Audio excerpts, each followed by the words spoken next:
Ok.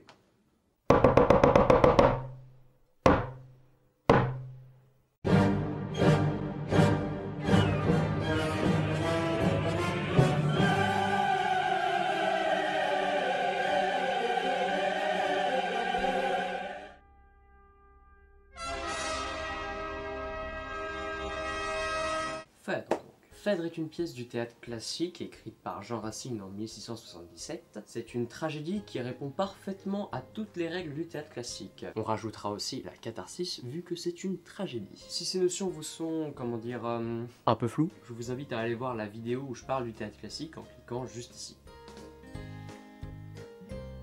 Et si vous êtes sur tablette, et allez voir dans la description, ça y sera aussi. Les personnages de la pièce sont Thésée, Phèdre, Hippolyte, Aricie, Théramène, Œnone, Ismène et Panope. Je vais tout de suite vous raconter un peu l'histoire de ces personnages. Mais juste avant, je vais vous laisser un petit écran où je vous mets le nom des différents personnages. Là, on va parler mythologie, ça va être assez dur à suivre, donc je vais vous demander vraiment d'activer le mode focus. Prêt? C'est parti. Tout commence avec Vénus, ou Aphrodite, la déesse de l'amour. La passion. Elle est mariée avec Vulcane, le dieu de la forge. Mais elle le trompe avec son frère, Mars, le dieu de la guerre. Mais Hélios, le soleil, pendant sa ronde habituelle, symbole du lever et du coucher du soleil, aperçoit Mars et Vénus et décide d'éclairer leur amour illégitime. En gros, ils cafetent tout à tout le monde dans l'Olympe. Voilà. Vénus, folle de rage, décide de maudire toute la descendance d'Hélios. Voilà, Hélios, lui c'est cool, mais toute sa descendance est maudite. Et qu'est-ce qu'une déesse de l'amour peut bien lancer comme malédiction? Eh bien l'impossibilité à jamais d'être heureux en amour. Alors pour l'instant ça a l'air d'une petite malédiction comme ça, hein, mais vous allez voir, attendez un peu. La première victime est la fille d'Hélios, Pasiphae. Pasiphae épouse Minos, le roi de Crète. Conséquence, elle a bébé Phèdre, bébé Ariane. Jusque là tout va bien. Et là je sais ce que vous vous dites, hein. Bah ouais, elle est où la malédiction alors? Alors la malédiction donc de Pasiphae, c'est juste... Le minotaure qu'elle a eu avec un taureau.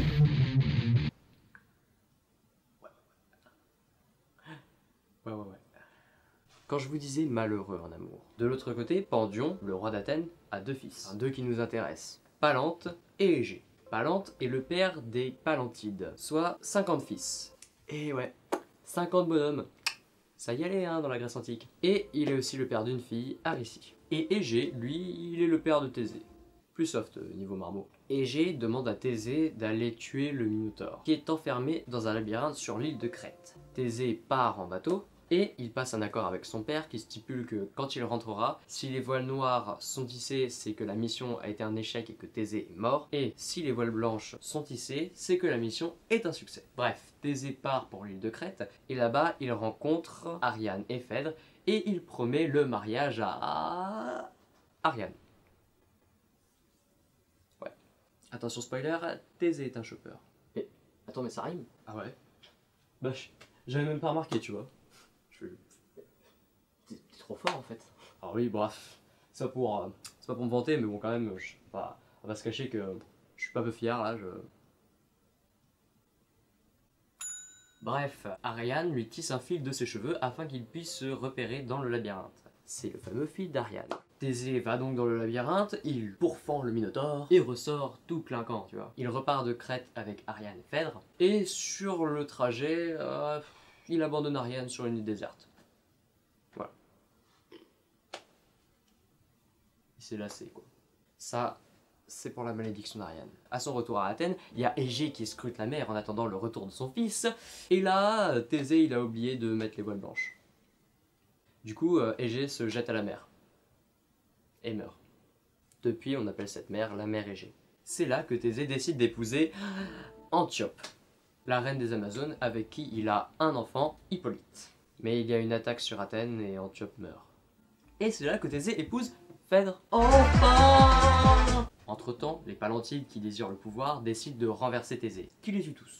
Et comme il est persuadé que le sang de la traîtrise coule dans les veines d'Aricie, il lui interdit toute descendance. La situation actuelle, c'est que Hippolyte est maintenant un jeune homme, Phèdre est victime d'un mal horrible et inconnu, elle est également odieuse avec Hippolyte. Et c'est là que commence la pièce de Phèdre.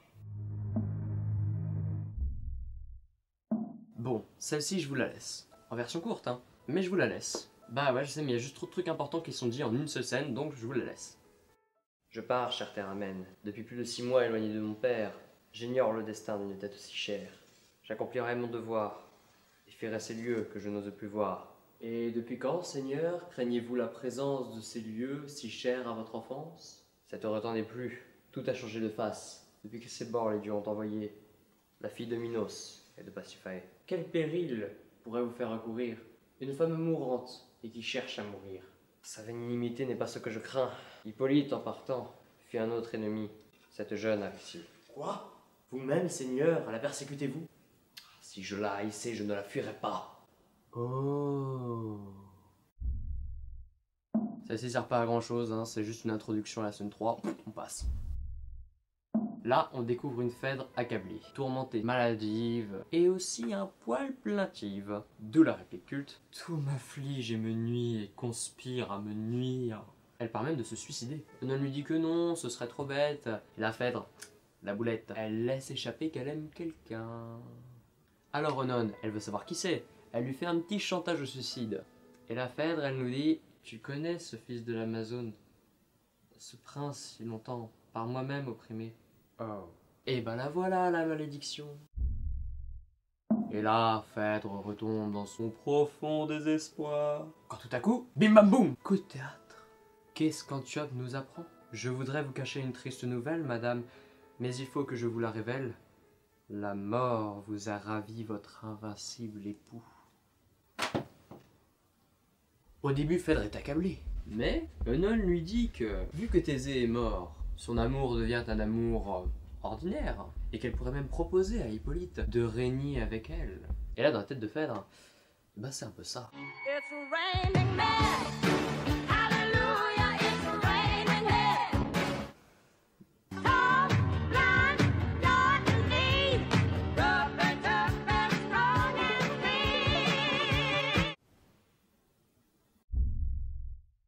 Hippolyte va voir Aricie pour lui proposer le trône. Mais dans la foulée, il lui avoue l'amour qu'il lui porte. Et, en gros, ça ressemble un peu à ça. Si tu veux, là j'ai un beau château, en fait. Et puis, bah, je t'aime.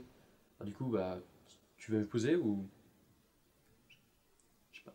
Ouais, bon, peut-être pas exactement comme ça. Mais bon, c'est ça l'idée. Mais il se trouve que Aricie, eh ben, le trouve pas si mal que ça, l'Hippolyte. Donc, bah, elle accepte. Ouais, ça marche.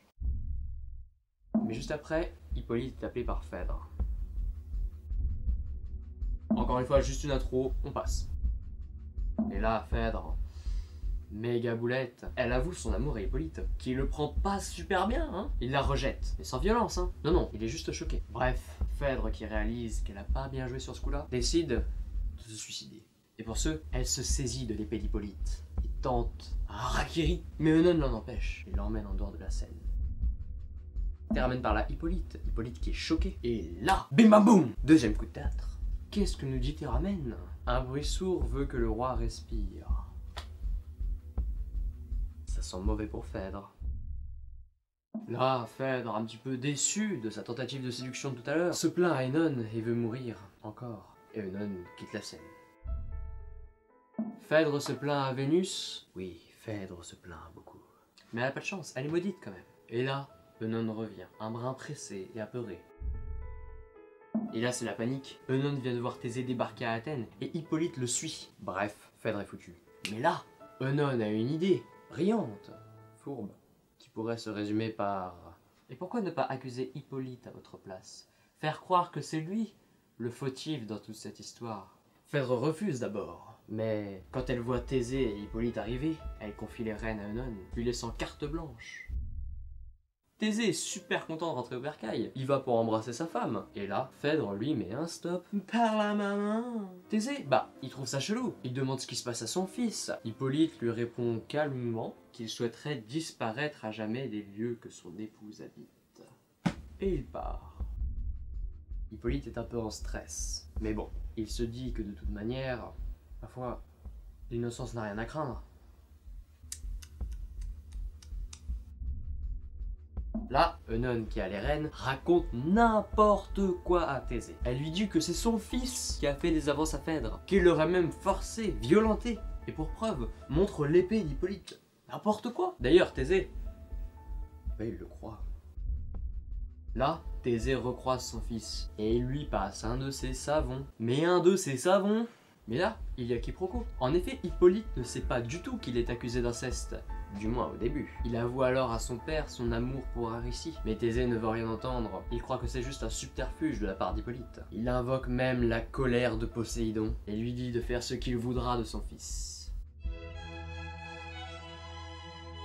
Ah mais non, mauvaise idée déjà, parce que déjà qu'avec Vénus, c'était pas foufou quoi. Bah, ça avec deux là, ça va le finir. Hein. Misérable, tu cours à ta perte infaillible. Neptune, par le fleuve, au dieu même terrible, m'a donné sa parole et va l'exécuter. Un dieu vengeur te suit. Tu ne peux l'éviter. Bah justement, tu vois, c'est peut-être pas la meilleure chose à faire, parce que généralement les dieux vengeurs ils sont pas, tu vois, c'est pas genre t'as nul quoi. C'est cash quoi.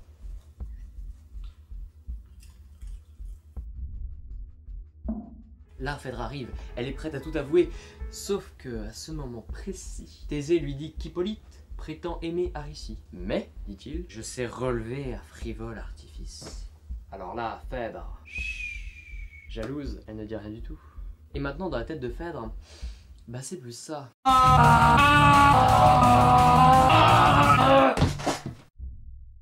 S'ensuit un long monologue de « Oh là là, je suis triste, oh » et elle veut se suicider, encore. Puis Eunon arrive, elle parle avec elle, et celle-ci lui dit qu'au fond, elle aime, et puis quoi, c'est normal d'aimer, même si c'est son beau-fils. C'en est trop pour Phèdre. Elle en a marre de cette Eunon qui sans cesse tente de l'empoisonner. Elle décide donc de la renvoyer, enfin de l'envoyer en exil. Hippolyte va voir Aricie et la convainc de partir avec lui. Thésée, il commence un peu à se poser des questions. Il va voir Aricie pour lui parler de son fils. Elle tente de le raisonner, mais rien n'y fait. Il pense toujours que c'est lui qui a fait des avances à Phèdre. Même si au fond, il commence à se poser des questions. Tu le sens, le dénouement tout proche? Là, Thésée t'emploie une grande réflexion. Ça tourne. Il décide d'interroger Eunon. Mais là... Seigneur, dans la profonde mer, Eunon s'est lancé. Et là, dans la tête de Thésée, ça fait tilt. Son fils est innocent. Enfin! Mais c'est trop tard. Théramène, est-ce toi? Et qu'as-tu fait de mon fils? Que fait mon fils? Choix tardif et superflu. Inutile tendresse. Hippolyte n'est plus. Suite à ça, Théramène nous raconte qu'Hippolyte a été attaqué par un monstre marin et il dit à Thésée les derniers vœux d'Hippolyte qui sont de rendre sa liberté à Aricie. Et lorsque Phèdre apparaît, c'est l'heure des aveux. Eh bien, vous triomphez, et mon fils est sans vie. Allez-y, prenez votre victime, jouissez de sa perte, injuste ou légitime. Et c'est sur votre foi que je l'ai condamné. Cruel, pensez-vous vous être assez excusé? Et ce qu'on ne savait pas, c'est qu'avant d'entrer sur scène, Phèdre a croqué son cyanure. Mais non, je rigole. Elle croque pas son cyanure. Elle avale direct un poison. Let's go!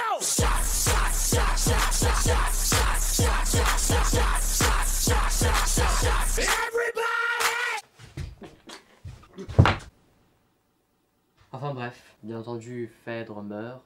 Thésée décide, pour honorer la mémoire de son fils, de reconnaître Aricie comme étant sa propre fille. C'est ainsi que se termine Phèdre de Jean Racine. Pour conclure, on ne peut pas vraiment dire que Phèdre soit totalement coupable. On ne peut pas vraiment dire qu'elle soit totalement innocente non plus. C'est tous ces événements extérieurs qui vont avoir un impact sur elle et sur ses choix. En effet, bien souvent, c'est Eunon qui la pousse à réaliser des actes moyen au niveau de l'éthique et qui à chaque fois la ramène à la vie. En effet, plusieurs fois elle tente de se suicider, mais Eunon lui annonce telle ou telle nouvelle qui vont repousser son suicide à plus tard. De plus, on peut dire qu'elle est coupable de l'amour qu'elle voue à Hippolyte, mais elle est également victime de la malédiction de Vénus qui la poursuit. Pour conclure, on peut dire que les personnages principaux de cette pièce sont en réalité les dieux, ou cette présence divine qui englobe toute la pièce. En effet, c'est Vénus qui, par sa malédiction, place l'intrigue, et c'est Neptune qui, en tuant Hippolyte, conclut la pièce. Voilà, cette vidéo est à présent terminée, j'espère qu'elle vous a plu. Si c'est le cas, n'hésitez pas à mettre un petit pouce bleu en bas de la vidéo et surtout à la partager, ce que vous faites déjà. Je vous en suis très reconnaissant. À l'heure où je parle, vous êtes de plus en plus nombreux sur la chaîne et ça me fait super plaisir. Vous pouvez vous abonner en cliquant juste là. En attendant, portez-vous bien. Merci encore d'être resté jusque là. Je vous dis à la prochaine. Ciao. Let's go!